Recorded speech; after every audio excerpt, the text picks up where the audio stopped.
শুভবুদ্ধি সম্পন্ন বাংলার মানুষের কাছে আমার আবেদন, আগামীকাল 6ই ডিসেম্বর, সেই ভয়ঙ্কর দিন, সেই কালো দিন, ইতিহাসের চরমতম বাংলার লজ্জাজনক দিন।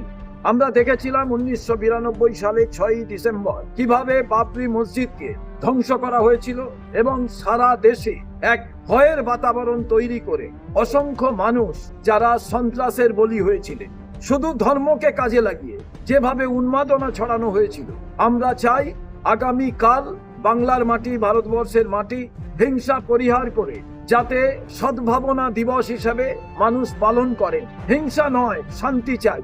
এবং বাংলার মুখ্যমন্ত্রীকে আমরা খোলা চিঠি আজ একটা দিয়েছি যে বাংলার প্রত্যেকটি জায়গায় মন্দির মসজিদকে সামনে রেখে যেভাবে আতঙ্কের পরিবেশ, যেভাবে বাংলার আবহাওয়াকে উত্তপ্ত করা হচ্ছে, ইমিডিয়েটলি পুলিশ প্রশাসনকে সতর্ক রেখে অ্যাডমিনিস্ট্রেশনকে কড়া হাতে তার মোকাবিলা করতে বলুন।